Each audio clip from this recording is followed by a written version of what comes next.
ಎಲ್ಲರಿಗೂ ನಮಸ್ಕಾರ. ಇವತ್ತು ನಾವು ಒಂದು ಅಡಿಕೆ ತೋಟಕ್ಕೆ ಬಂದಿದ್ದೀವಿ. ಈ ತೋಟದಲ್ಲಿ ದೊಡ್ಡ ದೊಡ್ಡ ಅಡಿಕೆ ಮರಗಳು ಇದ್ದಾವೆ, ಜೊತೆಗೆ ಸ್ವಲ್ಪ ಸಣ್ಣ ವಯಸ್ಸಿನ ಅಡಿಕೆ ಮರಗಳು ಕೂಡ ಇದ್ದಾವೆ.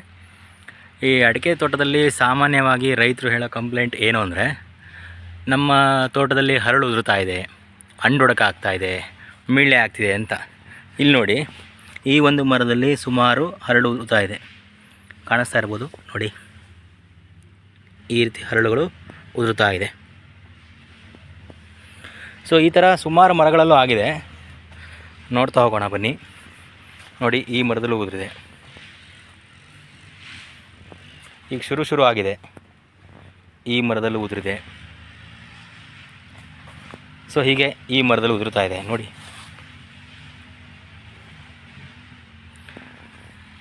ಸೊ ಈ ರೀತಿ ಉದುರೋಕ್ಕೆ ಏನು ಮುಖ್ಯವಾದ ಕಾರಣ ಅಂತ ತಿಳ್ಕೊಳ್ಳೋದು ತುಂಬ ಇಂಪಾರ್ಟೆಂಟ್ ಆಗುತ್ತೆ. ಈ ಥರ ಅಡಿಕೆ ಮರದಲ್ಲಿ ಹರಳು ಉದುರೋ ಸಮಸ್ಯೆ ಬರುವಂಥದ್ದು ಮುಖ್ಯವಾಗಿ ನಿಮಗೆ ಪೋಷಕಾಂಶಗಳ ಕೊರತೆಯಿಂದ ಬರುತ್ತೆ.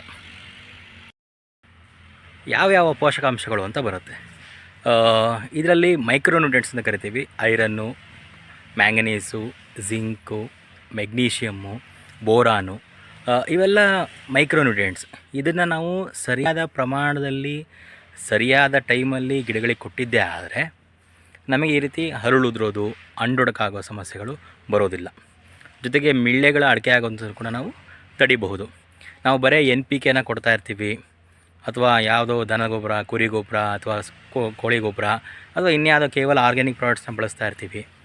ಇದರಿಂದನೇ ಇದರ ಕಂಟ್ರೋಲ್ ಆಗುತ್ತೆ ಅನ್ನೋದು ಆಗಲ್ಲ.